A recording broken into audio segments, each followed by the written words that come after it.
The sun was bleeding into the horizon when rancher Elias Boone rode through Coyote Ridge Canyon, the sky painted in shades of crimson and gold.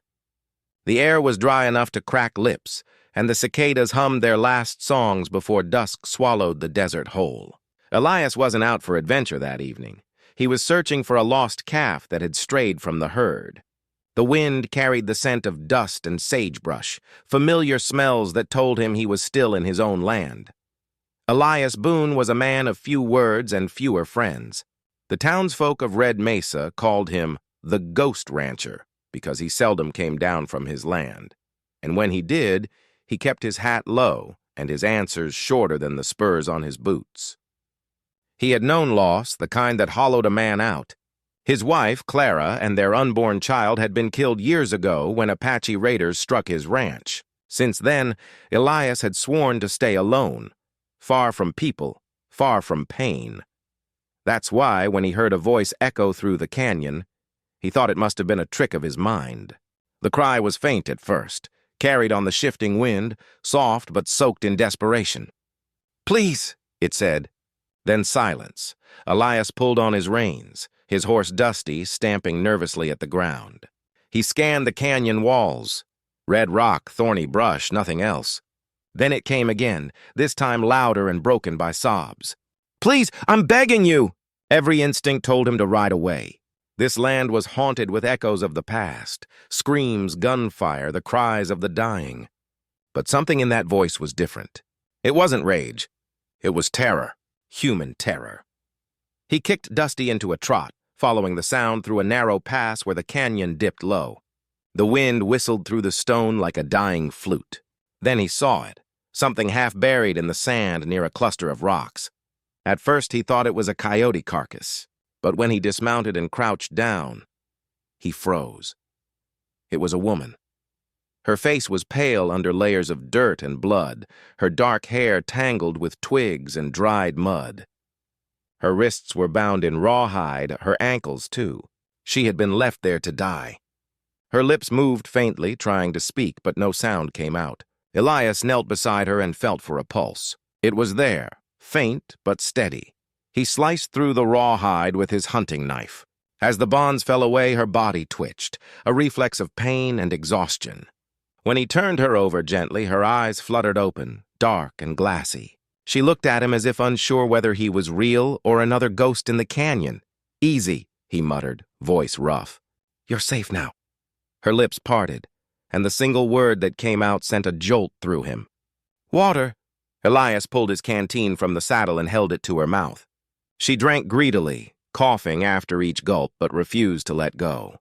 He studied her features, her high cheekbones, the small turquoise beads woven into her hair, and the faint tattoo lines along her arms. Recognition hit him like a gunshot. Apache. He froze. His hand instinctively moved toward the revolver at his hip, but then stopped. She wasn't a warrior. She was half dead, beaten, and unarmed. Whoever had done this hadn't just wanted to kill her. They wanted her to suffer first. For a long moment, Elias stood there, torn between his memories and his conscience. Every reason screamed for him to leave her where she was. She was the enemy, or so the world said. But something in the rasp of her breath, the broken plea that still lingered in his ears, made him do the unthinkable. He gathered her into his arms, lifted her onto his horse, and muttered quietly, "All right then, miss. Let's get you out of this hell." As the sun dipped below the horizon, the canyon fell silent again, except for the soft rhythm of hooves fading into the dark, carrying with them a secret neither of them yet understood. The ride back to the ranch was long and silent, except for the creak of leather and the steady clop of hooves on hard earth. The night wind bit through Elias Boone's coat as he held the limp woman in front of him, her head resting lightly against his chest. Every few minutes he felt her shiver, so he tightened his hold, muttering under his breath, "Just hold on a little longer." Coyote Ridge stretched endlessly around them, flat plains, dead grass and scattered junipers glinting under the moonlight. Somewhere in the distance, a coyote howled, and Dusty's ears twitched nervously. Elias could feel the weight of what he'd done pressing heavier with every mile. Taking an Apache woman back to his ranch was the kind of thing that could get a man killed in these parts. Settlers in Red Mesa didn't forgive, and they sure didn't forget. By the time he reached the ranch, the moon was high. The cabin stood alone in a sea of darkness, its windows glowing faintly from the dying fire inside. Elias dismounted carefully, lowering the woman from the saddle. Her body was feverish, trembling.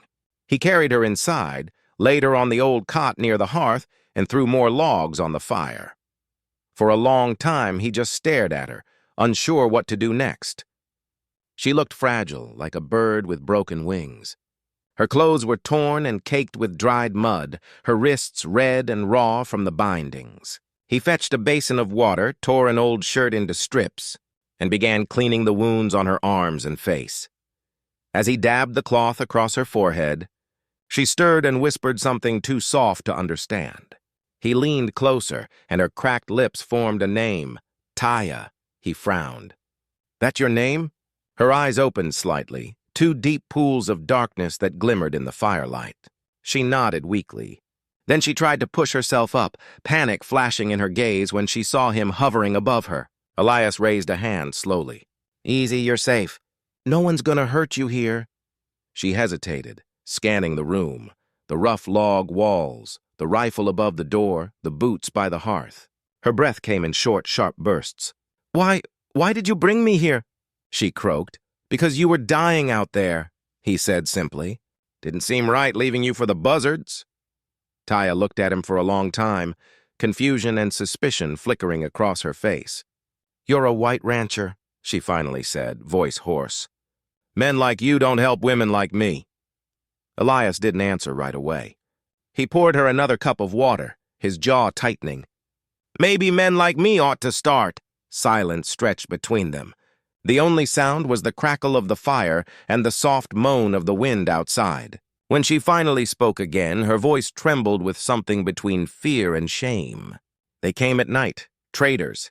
They said they wanted peace talks with my people. I was to translate." Her hands shook as she spoke. But it was a lie. "They killed the guards, took me, said I'd fetch a price." Elias's stomach twisted. "Traders?" She nodded. "White men with army coats," he cursed under his breath. "There were men who'd do anything for profit out here, sell weapons, land, even people. The frontier was full of devils wearing badges and crosses." When Taya began coughing violently, Elias steadied her shoulders. "Easy now." He handed her a blanket, rough but warm, and sat back in his chair, watching the fire lick the wood. In that moment, something stirred in him, an unease he hadn't felt in years. He saw not an Apache, not an enemy, but a woman brutalized and abandoned, a survivor. Still, he couldn't stop the memory that crept into his mind. The sight of his wife's body years ago, her wedding dress stained with blood, the fire in his barn spreading under a dark sky. Those raiders had been Apache too. He looked at Taya again, her breathing shallow but steady, and a hard truth settled over him. He didn't know whether he'd saved her out of mercy, or to make peace with the ghosts that haunted him. Outside, the wind howled through the canyon, and the desert seemed to whisper its own warning. Nothing good ever came from crossing lines drawn in blood. But Elias Boone, for the first time in years, had already crossed one. Morning came slowly over Coyote Ridge, the desert sun spilling through the cabin window and laying gold across the floorboards. Elias Boone sat at the table, staring into a half-empty cup of coffee gone cold. Across the room, the Apache woman, Taya, slept restlessly under a wool blanket. Her breathing was uneven, her skin slick with fever. The sight of her made something twist inside him, something he hadn't felt in years. Responsibility. He rubbed a hand over his weathered face. He'd done plenty of foolish things in his life, but bringing her here might top them all. The army patrols didn't take kindly to settlers sheltering natives, not since the raids last spring. One word to the sheriff and he'd be labeled a traitor. Still, when he looked at her, the bruises on her arms, the haunted look in her eyes, he couldn't regret it. When Taya finally woke, she found Elias sitting by the fire, cleaning his rifle. For a long moment she didn't move. She studied the man before her, the rough beard, the scars on his hands, the eyes that had seen too much. "You didn't leave," she murmured. He looked up, meeting her gaze.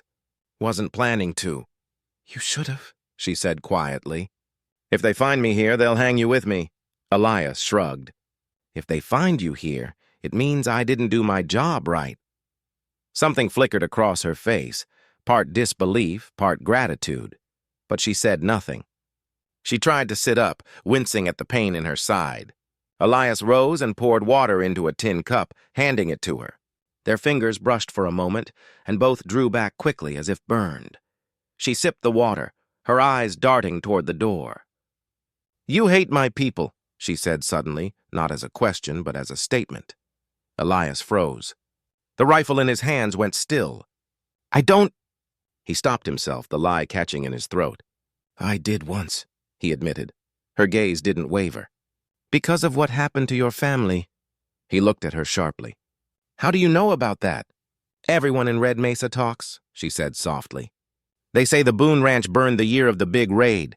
That your wife was taken." He swallowed hard, eyes dropping to the floor. "You hear right." The words came out rough, jagged. "They killed her. My Clara. Took her and my child before they ever had a chance to live." Taya bowed her head. "I'm sorry." The words caught him off guard. He hadn't heard anyone say that, not in years. Not from her kind. For a long while, neither spoke. The fire crackled. The desert wind sighed through the cracks in the cabin walls. Finally, she broke the silence. Not all Apaches are raiders. Some wanted peace. My father was one of them. He sent me to talk with the white men because I spoke both tongues. But those men lied. They came with whiskey and guns. They said we'd have land to farm. Then they killed the ones who believed them." Elias clenched his jaw. He didn't want to hear it. He didn't want to believe that men who looked like him could be worse than the ones who'd burned his home. But something in her voice, steady, quiet, tired, rang true. "So what happens now?" he asked. "You go back to your people?" Taya shook her head. "I can't. They think I betrayed them. If they see me alive, they'll kill me before I speak." Elias studied her for a long moment. He saw not a savage or an enemy, but a woman trapped between two worlds that hated her equally. And in her eyes, he recognized something painfully familiar. Loss. Outside, a hawk circled the canyon, its cry echoing through the emptiness. Elias stood and looked out the window, his reflection flickering in the glass. He didn't know why he cared, but he did. And caring was dangerous. "You can stay here till you're strong enough to leave," he said finally. "But once you can ride, you go your own way. Understand?" Taya nodded slowly. "And if the soldiers come?" Elias turned back, his expression hard. "Then I reckon they'll have to go through me first." As the wind rattled the windows, the ghosts of both their pasts seemed to stir in the shadows. Two souls marked by loss, bound by circumstance, and something else neither dared to name. The days passed slowly after that night, each one marked by the same rhythm of wind, dust, and uneasy silence. Taya was healing, her color returning, her strength coming back, but the air inside the cabin had grown tense. The ranch that had once echoed only with Elias Boone's bootsteps and the lowing of cattle now held two people who didn't quite belong anywhere. Elias went about his chores as usual, fixing fences, hauling water, tending the herd, but he could feel her eyes on him from the porch. She never said much, but when she did, her words came soft and sure, like she was testing the ground before stepping forward. One afternoon, as he stacked firewood near the corral, Taya appeared beside him, wrapped in his old coat. "You shouldn't have kept me here," she said. Elias wiped sweat from his brow. "You were half dead. What was I supposed to do, leave you for the coyotes?" "You've already done more than you should," she said quietly. "The town will talk," he grunted. "Let 'em." "They've been talking about me for years," but her words lingered. He knew she was right. Out here, people didn't need proof to make judgments. They only needed rumors.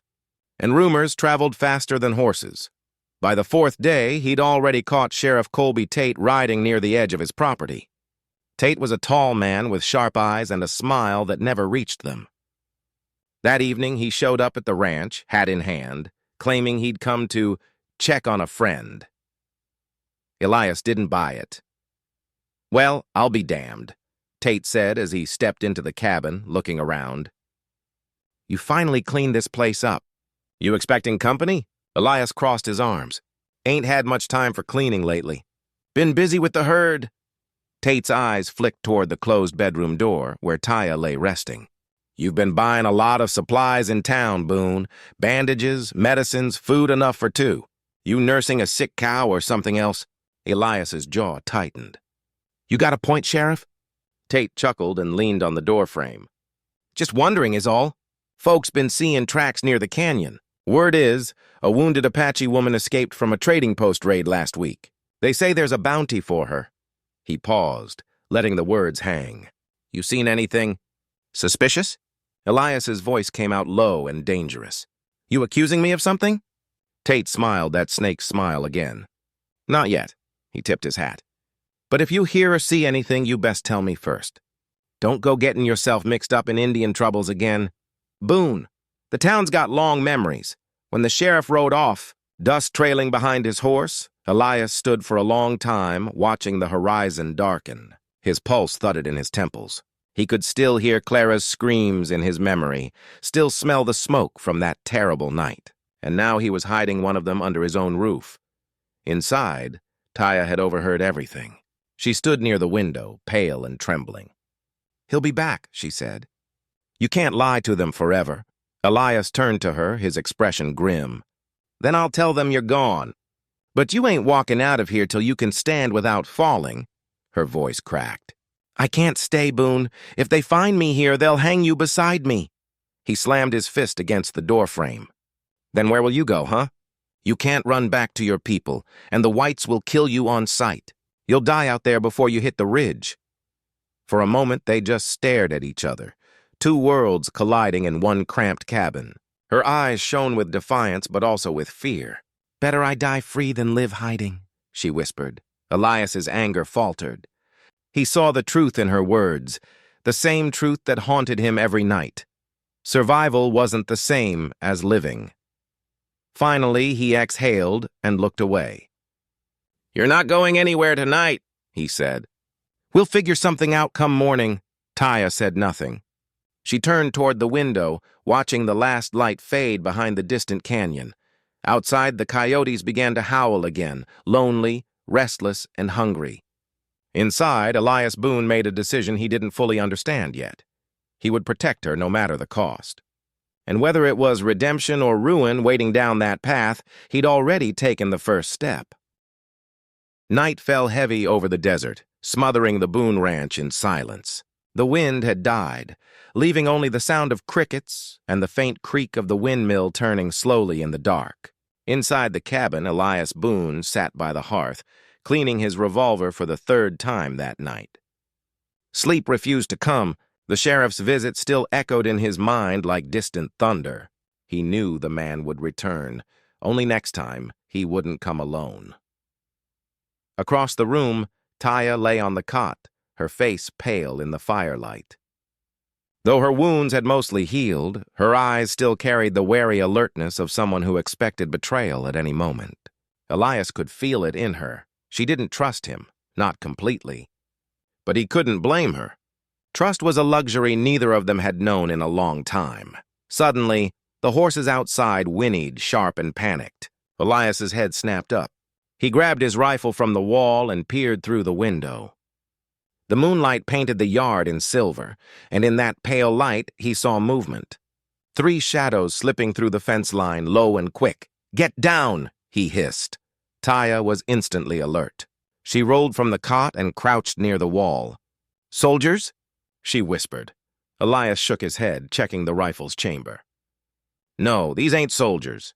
He recognized the way they moved, cautious but greedy. "Outlaws!" Before he could say more, the cabin door exploded inward. A gunshot cracked the night. Splinters flew. Elias dropped to one knee, firing through the smoke. The return shot missed him by inches. One of the intruders stumbled, clutching his chest before collapsing near the threshold. "Boone!" a voice shouted from outside. "We ain't here for you, old man. Hand over the squaw, and we'll leave you breathing." Elias's blood ran cold. So Tate had talked. Someone in town must have sold word of the woman in his cabin. He glanced at Taya. Her eyes were hard, unflinching. "They won't stop," she whispered. "They'll kill us both." "Not tonight they won't," he growled, cocking the rifle. Another bullet shattered a window.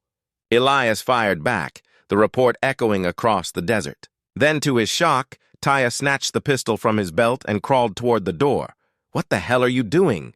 he hissed. She didn't answer. Moving like a shadow, she slipped out through the side door into the darkness. Elias cursed under his breath and followed, keeping low. Behind the barn, Taya crouched near a stack of barrels, her face streaked with determination. She whispered urgently, "There's oil in these." "We light them. They can't surround the house." Elias stared at her. This woman, half his size, barely recovered from her wounds, now giving orders like a warrior. "You sure about this?" "I grew up fighting to survive," she said simply. "Are you?" That was all the convincing he needed. Together they poured oil into a line along the fence, then Taya struck a match from his pouch. For a moment, the flame flickered weakly against the night wind. Then the fire roared to life. The outlaws shouted in confusion as the blaze spread, trapping them between walls of heat. Elias took aim, firing once, twice. Another man fell. The last one, realizing he was outnumbered, bolted toward the open desert, his curses fading into the night. When it was over, Elias and Taya stood side by side, watching the flames eat through the fence. The firelight danced across her face, no longer pale, but fierce. Elias lowered his rifle. His voice was quiet, almost reverent. "You saved my life." Taya turned to him, her expression unreadable. "No," she said. "We saved each other." He looked at the two dead men sprawled in the dirt, then at the burning fence that had once marked the edge of his land. "They'll come again," he muttered. Taya nodded. "They will. And not just them. Someone sent them," he frowned. "You know who?" Her eyes flickered toward the horizon, where the firelight met the stars. "The men who ambushed me. They work for soldiers, the ones who made false promises to my people. They'll stop at nothing to silence me," Elias exhaled slowly. The truth was sinking in now. This wasn't just about her. It was about the land, the law, and every lie buried under the desert dust. As the flames died down and the night grew still again, Elias knew one thing for certain. By choosing to help her, he'd made himself a target too, and somewhere deep inside, a part of him, the part that had been dead for years, didn't mind at all. The dawn after the attack broke red and angry across the desert. Smoke still curled from the charred fence posts, and the air smelled of ash and gunpowder. Elias Boone stood over the two bodies they'd buried before sunrise, men he didn't know, men sent to kill a woman he still barely understood. His back ached, his shirt was soaked in sweat, and his mind wouldn't stop spinning. Taya knelt a few feet away, her dark hair tied back, her hands pressed together in silence. She murmured words in her own tongue, soft, rhythmic, almost like prayer. When she finally stood, the early light glinted off her eyes, and Elias could see the weariness there, the kind that comes not just from fighting, but from remembering why you had to. He broke the silence first. "Those men didn't come on their own. You said someone sent them. You gonna tell me who?" Taya turned to him, her face unreadable. "You wouldn't believe me if I did." "Try me." She hesitated, studying him for a long moment. Then she nodded toward the cabin. "Not out here." Inside, she sat by the table while Elias poured coffee into 2 tin cups. Her hands trembled slightly as she wrapped them around the cups' warmth. He waited, saying nothing. Finally, she began to speak. "I wasn't just a prisoner," she said quietly. "Before that night in the canyon, I was working for both sides, my people and yours. I could read and speak English, so the elders sent me to the army post at Fort Lowell. I was to help translate for peace talks between the Apache and the soldiers." She looked up, meeting his eyes. "But those talks were never meant for peace." Elias frowned. "What do you mean?" "They used me to make it look honest," she said bitterly. "They promised my people land, food, and safety. But the officers, especially one named Captain Morrow, had other plans. They wanted the gold buried in the Sierra Hills. They made a treaty on paper, yes, but the real plan was to break it once we signed. When I found out, I tried to warn my father." Her voice faltered. She took a shaky breath. "They caught me, beat me. Told me no one would believe the words of an Indian woman. Then they sold me to traders to keep me quiet." Elias stared at her, his coffee growing cold. He'd heard stories of corruption in the forts, of soldiers trading blood for gold, but he'd never wanted to believe them. Now, sitting across from this woman who had nearly died for trying to tell the truth, he felt something inside him shift. "So that's why they're hunting you," he said slowly. "You know too much," Taya nodded. "I escaped before they could kill me. I still have what they fear most, a copy of the treaty, the real one." "It's hidden," Elias leaned forward. "Hidden where?" Her gaze sharpened, cautious again. "If I tell you, you'll have to choose which side you stand on." He didn't answer right away. The question hung heavy in the air. For years, he'd blamed her people for everything that went wrong in his life. But as he looked at her now, bruised, defiant, carrying a truth no one wanted to hear, he realized the line between good and evil out here was drawn in shifting sand. "I reckon I already made my choice," he said finally. "You're alive, and I aim to keep it that way." Taya studied him, searching for a lie in his face. Then, quietly, she said, "The treaty is hidden in a cave near Coyote Ridge Pass. My father showed it to me once when I was a child. If we can reach it before they do, we can prove everything." Elias nodded, though the thought of what that meant made his stomach tighten. Crossing that canyon again would mean war, against men he once fought beside, against the law itself. But there was no turning back now. Outside, the wind picked up, scattering the last ashes from the burned fence. Elias stepped to the doorway, watching the smoke drift across the plain. It rose like a ghost, like every sin the desert had ever swallowed. Behind him, Taya's voice broke the silence. "They'll come again, Boone, but this time they won't stop at the fence." He turned to her, eyes steady. "Then we'd better be ready." And for the first time in years, Elias Boone felt something that wasn't bitterness or grief. It was purpose, burning as fierce as the desert sun. The morning after Taya revealed her secret, the ranch felt strangely quiet, too quiet. Elias Boone had learned to trust that kind of silence. It was the calm that came before trouble rode in. By noon, the sun burned high and merciless, and a line of dust appeared in the far distance, shimmering above the horizon. Taya spotted it first.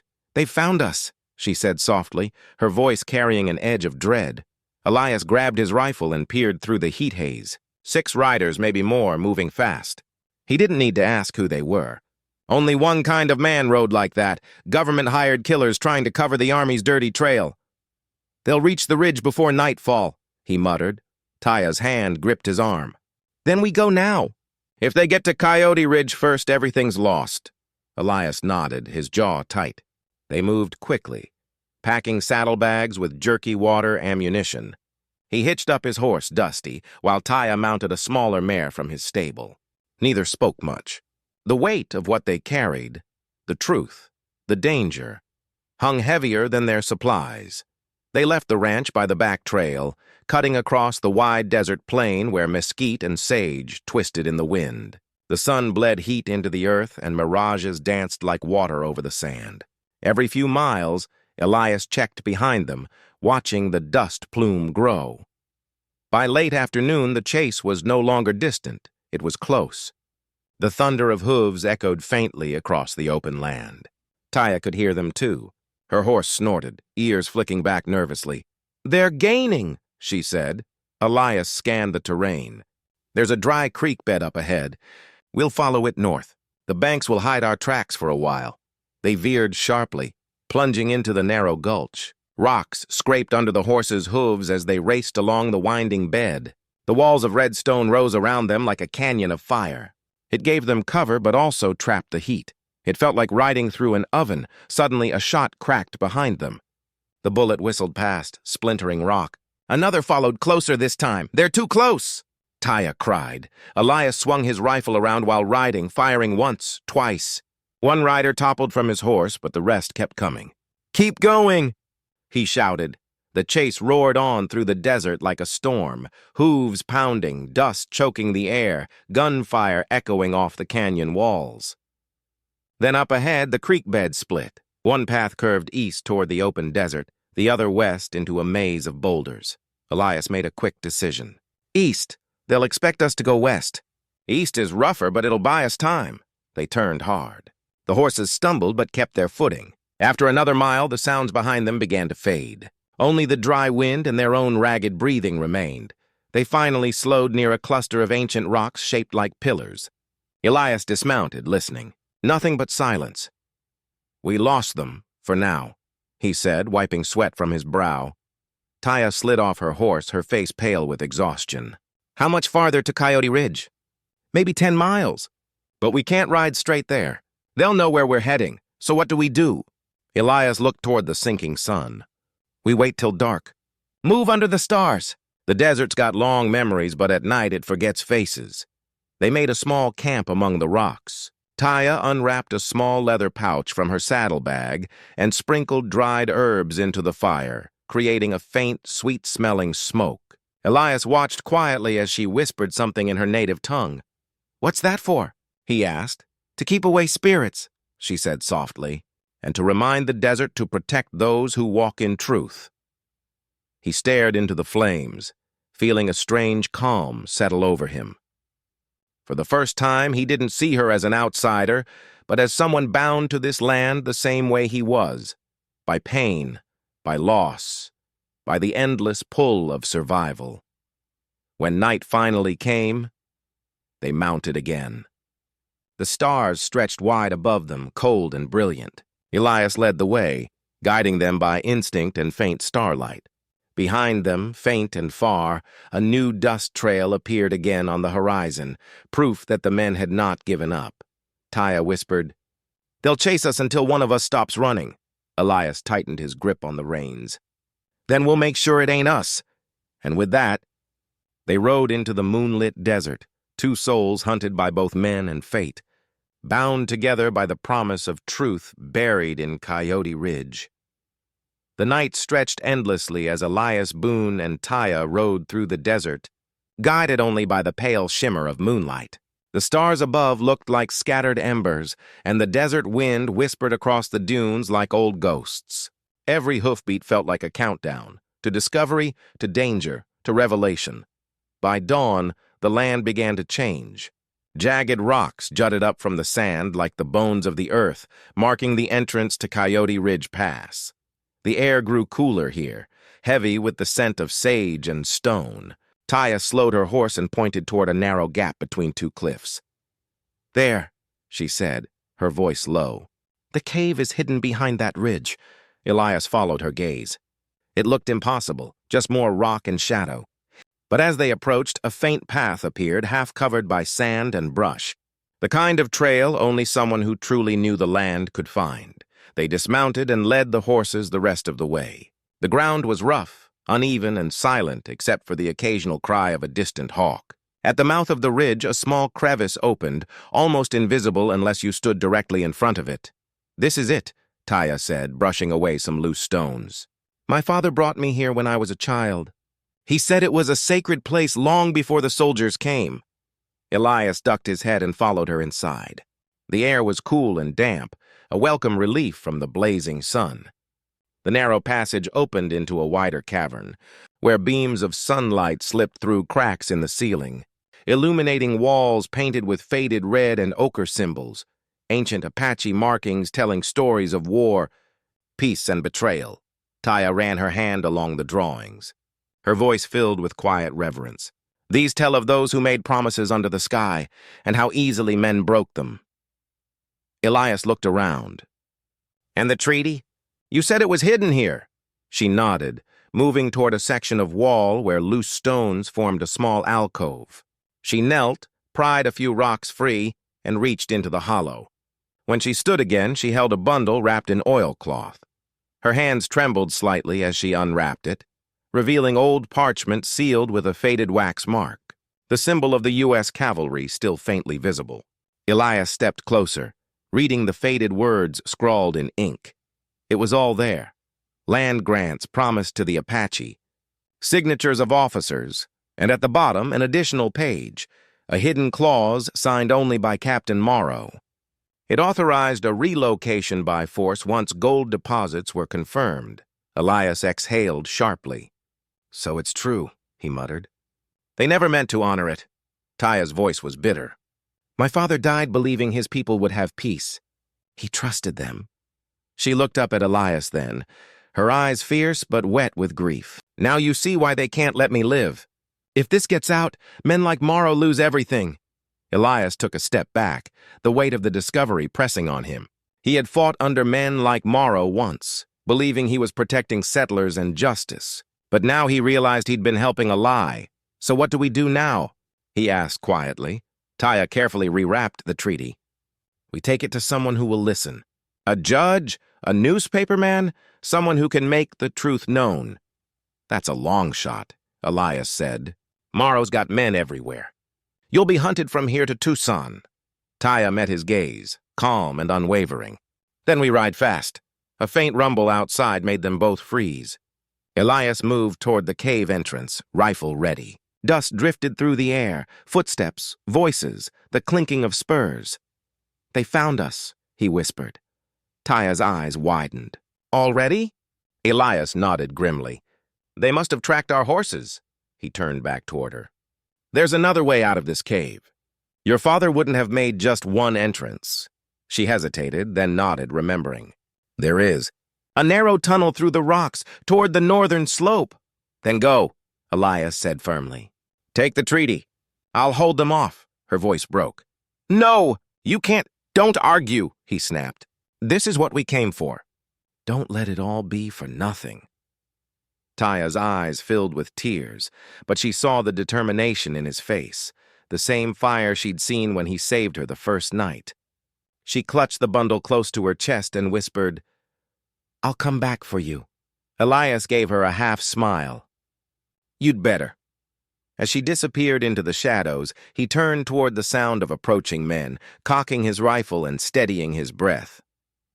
The desert outside was about to erupt again with gunfire, but this time, Elias Boone wasn't running from the past, he was standing for it. And somewhere deep within the mountain, the truth waited, alive, fragile, and powerful enough to change everything. The moment Taya vanished into the tunnel's darkness, Elias Boone turned back toward the cave entrance and crouched behind a boulder. His rifle was steady in his hands, breath slow, heart pounding in rhythm with the echo of approaching hooves. Dust filtered through the cracks of sunlight near the cave mouth. Men were coming fast. Outside, the sound grew louder. Shouts, spurs jangling. Then the voice of Captain Morrow, sharp and venomous, sliced through the air. "Boone!" he called. "You're a fool if you think you can hide her. We know she's here, and we know what she stole." Elias clenched his jaw, his finger brushing the trigger. "You mean what you stole?" he muttered under his breath. He could see them now, 6 men dismounting, rifles ready. Morrow rode at the center, his gray mustache twisted into a sneer. The morning sun glinted off his polished revolver. Elias took a deep breath and called out, his voice echoing through the cave. "Don't come any closer, Morrow. You know me." "You know I don't miss." Morrow laughed coldly. "You think you're some kind of hero, Boone? You're protecting a savage woman and a worthless piece of paper. You've forgotten what side you're on." "I reckon I'm on the side that tells the truth," Elias replied. The first shot cracked through the morning stillness, blasting stone chips into the air. Elias ducked back, firing a return shot that clipped one man's shoulder and sent him tumbling to the ground. The echo thundered off the cave walls like a war drum. The fight was brutal and close. Bullets ricocheted against rock, filling the air with smoke and dust. Elias moved carefully, keeping low, reloading fast. Each shot he fired was measured, deliberate. He wasn't fighting for revenge anymore. He was buying Taya time. Outside, Morrow barked orders. 2 men circled toward the ridge, trying to flank the cave. Elias heard their boots crunching on the gravel above. He grabbed his knife, slipped out a side opening, and moved silently through the shadows. When the first man leaned over the ridge, Elias struck hard, quick and quiet. The second turned in shock, and Elias fired point blank. Both fell before they could call out. Below, Morrow shouted again. "Boone, you can't win! Give her up and I'll see you walk away from this!" Elias shouted back. "You'll have to walk over me first." For a moment there was only wind and silence. Then Morrow's calm voice cut through the tension. "So be it." 3 rifles fired at once. Elias ducked behind a rock, the shots tearing through his coat. He felt one graze his shoulder, a sharp, burning pain. He gritted his teeth, fighting the urge to cry out. Blood soaked through his shirt, but he held his ground. Then, just as the gunfire paused for reloading, a sharp whistle echoed through the canyon. The sound made Morrow's men turn instinctively. From the opposite slope, a shot rang out. One of Morrow's men dropped instantly. Taya. She had circled through the hidden tunnel, climbed the northern ridge, and was now aiming down with Elias's spare rifle. Her face was fierce, her hands steady. "Move!" she yelled. Elias seized the moment. He charged from the cave, firing in quick bursts. Chaos erupted, men shouting, horses screaming. Taya's shots rained from above, forcing Morrow's men to scatter. Morrow himself took cover behind a boulder, fury blazing in his eyes. "You should have stayed out of this, Boone," he shouted. Elias advanced slowly, blood dripping down his arm. "You made me part of it when you lied to us all."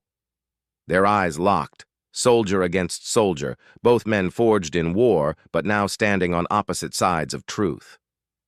Morrow raised his revolver, but Elias was faster. His shot struck true. Morrow staggered back, the gun falling from his hand, his expression frozen between disbelief and rage. He collapsed into the dust, his reign of deceit ending in silence. The remaining men fled, spooked by the sudden turn of battle. The echoes of hooves faded into the desert. Elias dropped to one knee, breathing hard. Taya scrambled down the ridge and ran to him, clutching the treaty bundle to her chest. "You're hurt," she cried, pressing her hand against his shoulder wound. "I'll live," he said with a weak grin. "I've had worse hangovers." Despite the blood and dust, she smiled faintly, relief flooding her eyes. "It's over." Elias looked at the rising sun spilling gold over the ridge. "No," he said softly. "It's just beginning." He glanced toward Morrow's body. "The truth's out there now, but we'll have to fight to make anyone listen." Taya nodded solemnly. "Then we fight." Together, they stood amid the silence of Coyote Ridge, 2 survivors bound not by circumstance anymore, but by choice. Behind them, the wind carried away the last smoke of battle, scattering it into the endless desert sky. The sun was setting when Elias, Boone, and Taya finally rode down from Coyote Ridge. The air was heavy with dust and the sharp scent of gunpowder. Behind them, the site of their stand lay silent, the last resting place of Captain Morrow and his men. But even in victory, neither of them felt safe. They both knew the real fight was only beginning. Elias's arm throbbed from the gunshot wound, and blood had soaked through his torn sleeve. He swayed slightly in the saddle, but stubborn pride kept him upright. Taya rode beside him, one hand gripping the treaty bundle as if it were her heartbeat. "We can't go back to your ranch," she said quietly. "They'll send more men." "I know," Elias muttered. "But I've got friends in Prescott, an old newspaper man named Clyde Mercer. He used to print stories no one else had the guts to. If anyone can make the truth known, it's him." Taya nodded. "Then we ride for Prescott." They pushed on through the night, guided by the glow of the moon. Every shadow felt like danger. Every distant sound, a threat. Elias could feel his strength fading, but he refused to stop. Taya offered to take the lead, but he shook his head. "Keep going," he said hoarsely. "We can't afford to slow down." By dawn, the faint outline of Prescott appeared in the distance, a cluster of wooden buildings nestled between the rocky hills. Smoke rose from chimneys, and the smell of horses and coffee drifted on the wind. Civilization. For the first time in days, Elias felt a flicker of hope. They dismounted near the edge of town. Taya wrapped the treaty bundle in a plain cloth and tucked it under her shawl. Elias kept his hat low, his face hidden. Even so, a few townsfolk stopped and stared. The sight of an Apache woman riding beside a white man always drew whispers. Mercer's office was near the center of town. its windows covered with yellowed newspapers and ink-stained notices. When Elias pushed open the door, the familiar scent of tobacco and old paper hit him like a memory. Behind the desk sat Clyde Mercer, a thin man with gray hair and ink-stained fingers. His eyes widened as he looked up. "Well, I'll be damned," Mercer said, standing. "Boone, I thought you were dead."